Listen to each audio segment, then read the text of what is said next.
amma da sauran kallo rana da mati zai bayyana. Let me start by asking you very quickly, on the allegations of sleaze against the Katsina state government, what prompted your investigation into the affairs of the Katsina state government? What prompted it?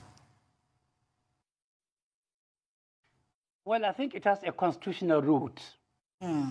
Section 2 of the Nigerian Constitution, dealing with fundamental objectives and directive principles of state policy, clearly spelled out why you have government in place: to protect lives, properties, honor, and dignity of people. When lives are being lost and people are being killed like rats by the minute, by the hour, by the day, by the week, all year through. When public institutions have completely collapsed, educational institutions looking like dustbins, when the health sector has completely collapsed, when there is clear looting and daylight robbery of public funds, it calls on people of conscience to speak out. As I'm talking to you now, I am a living witness. When the governor was campaigning in 2015, he made a categorical statement that were he to get half of the money that Governor Shema had for 8 years, he will convert Katsina State into a small London. As God will have it, he got more than he asked for.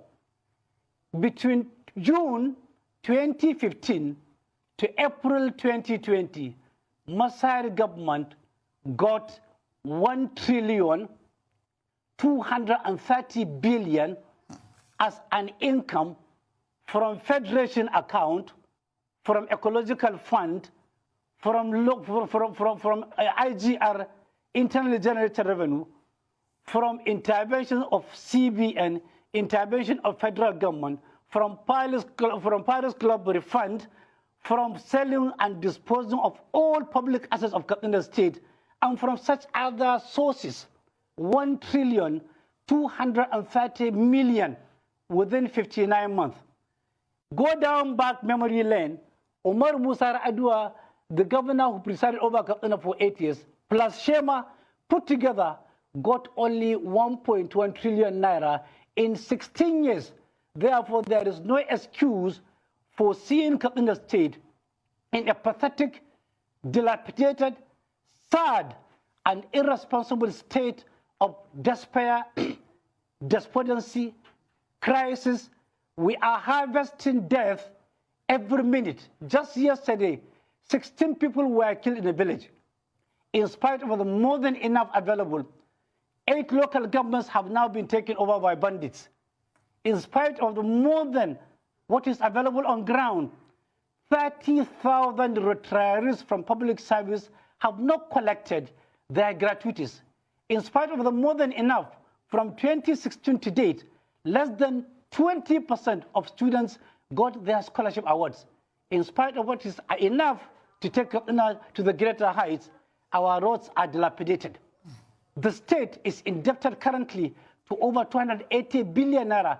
That is in spite of that more than 1.323 trillion naira income within 59 months. These are the smaller pictures. These are the scenarios. These are the circumstances. These are some of what is on ground to compel people like myself to speak out, to shout, to talk, and to demand that people wake up before they are finally buried by this government of ineptitude, government of people who lack focus, government of people who don't care, a government that thinks it can do anything and go away with it. Now, Mr. Shehu, let's take a look at specifics here. And it's interesting that you said you're a witness to the government's promises. There's been talk about nepotism in public service and public appointments in the Katsina state government. So how's that different from any other region in Nigeria, you think? I think our nepotism rating in Katsina state is legendary. It has never happened. Let me give you this rundown.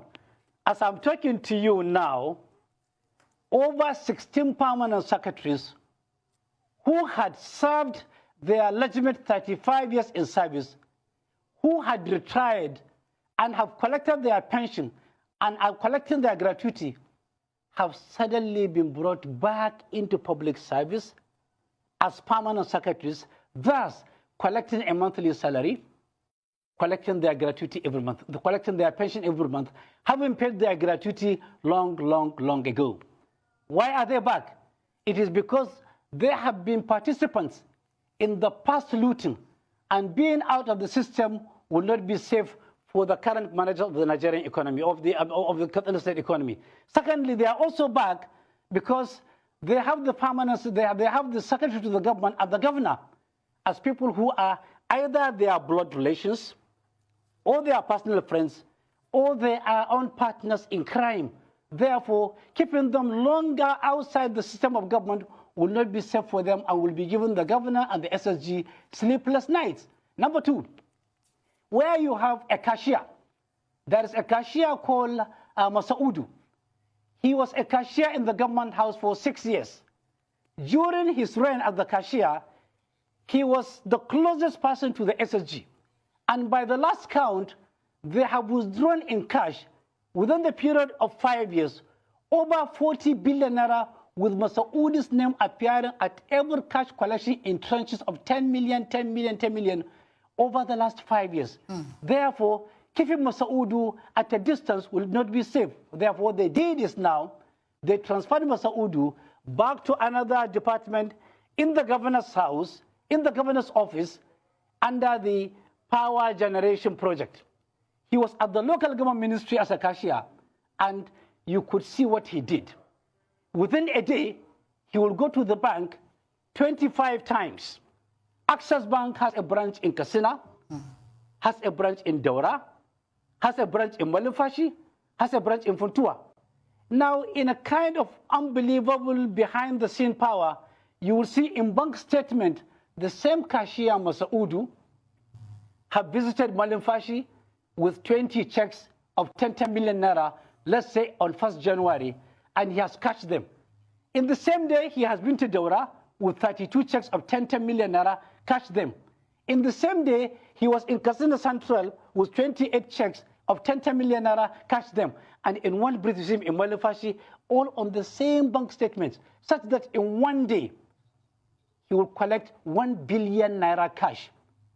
In a total of 1 month, he will collect over 6 billion naira cash. Recently, in a bank, in Access Bank, I have the account, I have the details, I have everything. In between just one account, Katsina State government has 43 bank accounts.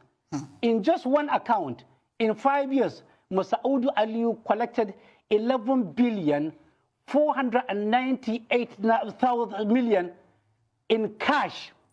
One begin to wonder, where is EFCC? Where is NFIU?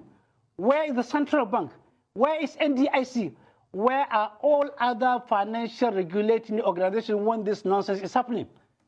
The tragedy in Katsina is being orchestrated and is being supported by all banks that have Katsina State government account in their banks.